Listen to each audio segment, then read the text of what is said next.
오늘 말씀은 하나님께서 성도들에게 영원한 생명과 더불어 하늘로 높아지심을 허락하신 이 하나님의 구원의 궁극적인 의도가 무엇인지를 사도 바울은 강조합니다.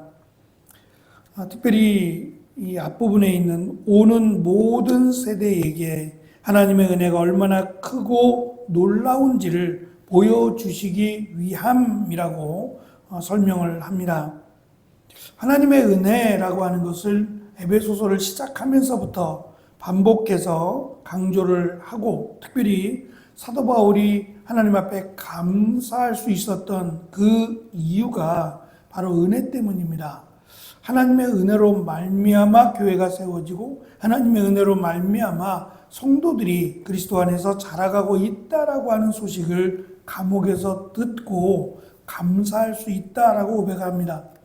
물론 사도 바울이 지금 감옥에 놓여진 것 또한 감사의 내용이 될 수 있을 겁니다. 이유는 제대로 알지 못하지요.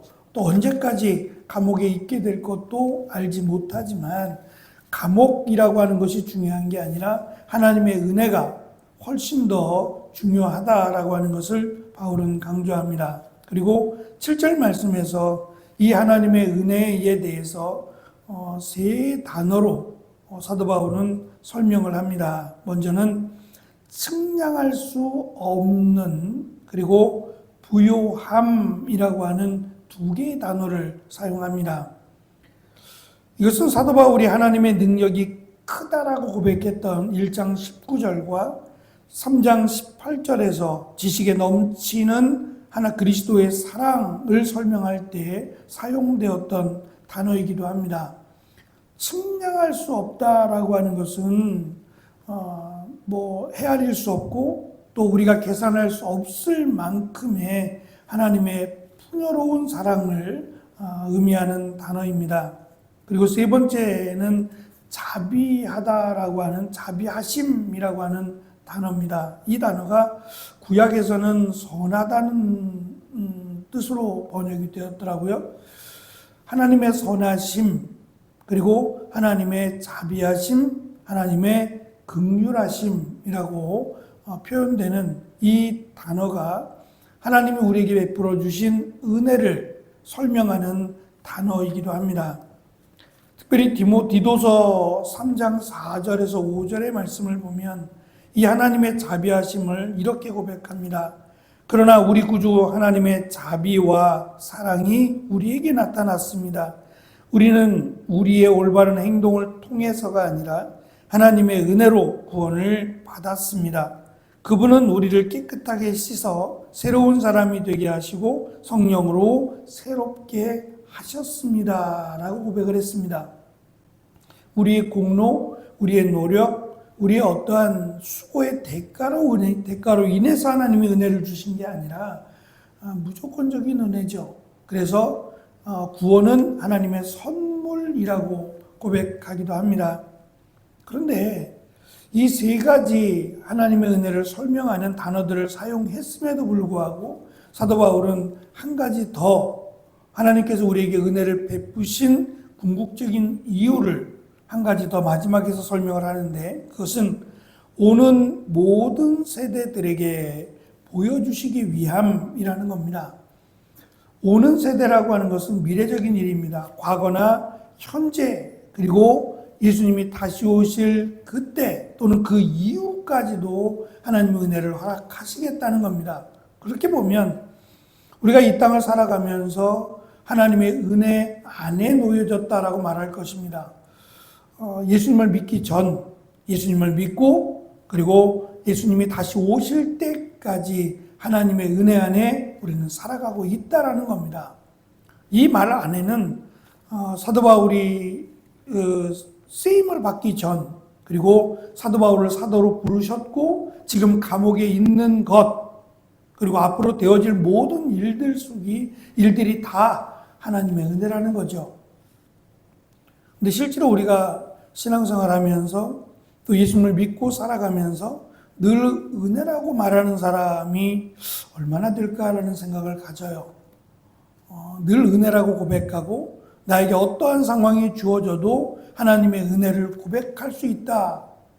과연 얼마나 될까 싶습니다.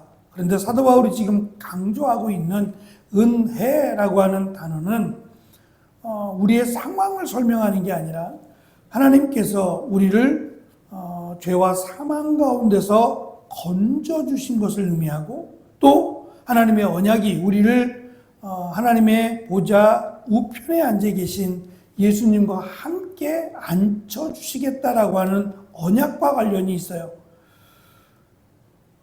근데 이 크신 언약, 크신 약속이 하나님의 은혜라고 설명을 하고 있기 때문에 우리에게 어떠한 상황이 주어져도 사실은 은혜를 고백할 수 있어야 된다는 말입니다.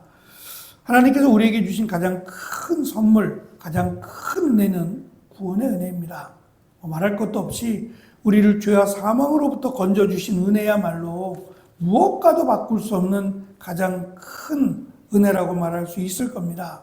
그래서 이것이 우리에게 뿐만 아니라 주님이 다시 오실 때까지 땅끝을 향하여 우리에게 사명을 맡기신 것처럼 앞으로 오는 세대들에게도 이 은혜를 고백할 수 있도록 하나님의 은혜를 주시겠다라고 약속하셨고 사도 바울은 그것을 갖고 그것을 기억하고 힘써 교회를 세워갈 것을 당부하고 있습니다.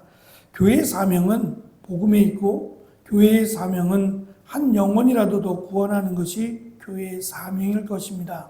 그 과정 가운데 여러 가지 어려움도 있을 수 있고 또 우리가 생각하지 못한 예상치 못한 힘든 일들도 있을 수 있습니다. 그럴지라도 우리가 다 이해할 수 없을지라도 그 부분 속에서 가장 중요한 것은 내가 하나님의 자녀라고 하는 하나님을 내가 아버지라고 부를 수 있다라고 하는 사실이 가장 큰 은혜요, 가장 큰 축복이라고 할 것입니다. 무엇보다 중요한 것은 시간과 공간을 초월해서 허락하신 하나님의 구원, 이 하나님의 은혜가 반드시 예수 그리스도 안에 있는 자들에게 허락하셨다는 점이에요.